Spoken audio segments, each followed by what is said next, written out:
नमस्कार, आप सबको इस नए वीडियो पर फिर से स्वागत है। तो ये वीडियो पे अगले 15 दिनों का मौसम कैसा रह सकता है भारत के हिस्सों पे, इस पर बात करेंगे। ECMWF AI मॉडल का फोरकास्ट और नए सिस्टम्स का अपडेट्स अभी का क्या है, इस पर भी डिस्कस करेंगे। तो वीडियो को पूरा देखें और चैनल को सब्सक्राइब करके वीडियो को लाइक और शेयर भी जरूर करें। तो आज 4 नवंबर है। तो आज का सैटेलाइट को देखें तो एक पश्चिमी विक्षोभ जम्मू कश्मीर के पास पे सक्रिय है। इसके साथ एक लो प्रेशर सिस्टम म्यांमार के दक्षिणी हिस्सों के साथ आसपास के पूर्वी बंगाल की खाड़ी पे एक्टिव है। ये दोनों सिस्टम के असर से आप देख सकते हैं कि बंगाल की खाड़ी पे, खास करके पूर्वी बंगाल की खाड़ी और आसपास के म्यांमार के हिस्सों पे बादल काफ़ी सक्रिय है। इसके साथ पश्चिमी विक्षोभ के असर से भी उत्तर भारत के पहाड़ों पे बादल और मौसम सक्रिय है। तो पश्चिमी विक्षोभ से उत्तर भारत के पहाड़ों पे बारिश और हल्की बर्फबारी हो सकता है आज और कल, और उत्तर पश्चिमी भारत के मैदानी हिस्सों के कुछ हिस्सों पे भी हल्की बारिश पश्चिमी विक्षोभ से आज और कल हो सकती है। कहाँ पर होगी, इस पर आगे बात करेंगे। और लो प्रेशर जो है, इसका फर्दर इंटेंसिफिकेशन का या डेवलपमेंट का कोई भी संभावना नहीं है। ये म्यांमार के तट से होते हुए उत्तर दिशा पे बांग्लादेश की तरफ आगे जाएगा और कल तक बांग्लादेश के तट के पास पे कमज़ोर हो जाने की संभावना है बिना कुछ इंटेंसिफिकेशन हुए। हालांकि ये लो प्रेशर सिस्टम के असर से आज और 5 और 6 नवंबर को बांग्लादेश के साथ उत्तर पूर्वी भारत के असम, मेघालय, नागालैंड, मणिपुर, मिजोरम, त्रिपुरा और आसपास के हिस्सों पे कुछ हल्की बारिश का संभावना रहेगा। कुछ हिस्सों पे मध्यम बारिश भी हो सकती है। 6 नवंबर तक बारिश ये सभी हिस्सों पे जारी रह सकता है, आज से 6 नवंबर के दौरान तक। बांग्लादेश के तटीय हिस्सों पे ये सिस्टम 6 नवंबर तक पूरी तरीके से कमज़ोर हो जाने की संभावना है। तो पश्चिमी विक्षोभ के असर से कहाँ पर कैसी बारिश होगी, इस पर बात करें तो पश्चिमी विक्षोभ के असर से आज और कल जम्मू कश्मीर, लद्दाख, गिलगित बाल्टिस्तान, मुजफ्फराबाद और हिमाचल प्रदेश के कुछ हिस्सों पे हल्की से मध्यम वर्षा के साथ कुछ जगह पर हल्की बर्फबारी भी हो सकती है आज और कल।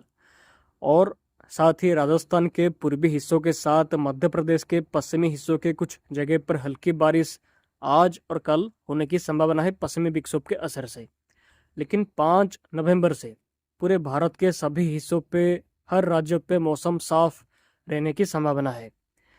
आप ECMWF AI मॉडल पे भी देख सकते हैं कि 5 नवंबर से उत्तर भारत, उत्तर पश्चिमी भारत और मध्य भारत तक, और मध्य से पश्चिमी और पश्चिम से पूर्वी और उत्तर पूर्वी भारत तक भी मौसम पूरी तरीके से साफ रहने की संभावना है। कहीं पर कोई बारिश का संभावना 5 नवंबर के बाद होने की नहीं है।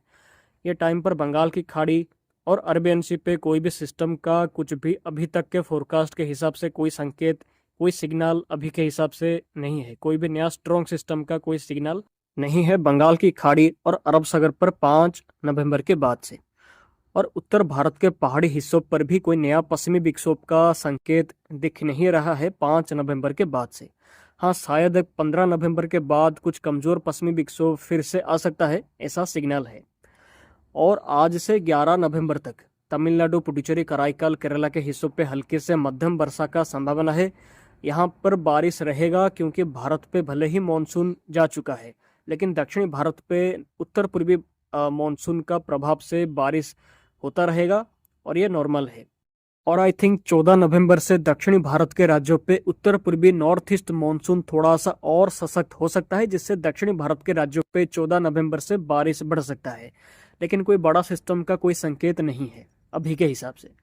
और वहाँ वैसे जो म्यांमार के पास पे जो लो प्रेशर सिस्टम सक्रिय है, ये सिस्टम अगर उत्तर पश्चिम पे, नॉर्थ ईस्ट पे ट्रैक फॉलो करता तो शायद इंटेंसिफिकेशन ये हो सकता था और मे भी पूर्वी भारत पर भी असर डाल सकता था। लेकिन म्यांमार के दक्षिणी हिस्सों पे लगातार ये सिस्टम सक्रिय है, जिसके असर से लैंड इंटरेक्शन इसका लगातार हो रहा है। और ये लैंड इंटरेक्शन होने के साथ साथ उत्तर दिशा पे म्यांमार के तट से होते हुए ही आगे जाएगा, इसलिए इसका इंटेंसिफिकेशन का कोई भी संभावना नहीं है। ये बांग्लादेश के पास पे, तट के पास पे 2 या 3 दिनों के बाद पूरी तरीके से कमज़ोर हो जा सकता है। तो अभी टाइफून टीनो नाम का एक तूफान दक्षिणी फिलीपींस पे लैंडफॉल हुआ है इसका, और ये वियतनाम पे भी लैंडफॉल करेगा 6 नवंबर को कैटेगरी 3 का इंटेंसिटी के साथ। लेकिन इसका बंगाल की खाड़ी पे आने की कोई भी संभावना नहीं है, क्योंकि ये लैंडफॉल के बाद उत्तर दिशा पे ट्रैक फॉलो कर सकता है। इसलिए कोई भी साइक्लोन का खतरा और नेक्स्ट 15 डेज तक होने की नहीं है। तो अभी टेम्परेचर और ठंड के बारे में बात करें तो भारत के उत्तर पश्चिम, पश्चिम और मध्य भारत के साथ पूर्वी भारत के राज्यों पे दिन के टाइम पर टेम्परेचर ज़्यादा रह रहा है, जिसके असर से गर्मी फील हो रहा है अभी के टाइम पर। और ये कंडीशन कंटिन्यू रहेगा 8 नवंबर तक ये सभी हिस्सों पे। उत्तर पश्चिम भारत के साथ मध्य भारत और पश्चिमी भारत के राज्यों पे रात के टाइम पर और सुबह के टाइम पर ठंड फील होना शुरू हुआ है। और नाइट और मॉर्निंग टाइम पर टेम्परेचर 8 नवंबर से और भी कम हो जाएगा ये सभी हिस्सों पे। और पूर्वी भारत के राज्यों पर भी तापमान घटना शुरू करेगा रात और सुबह के टाइम पर, खास करके 8 नवंबर के बाद से या 8 नवंबर से।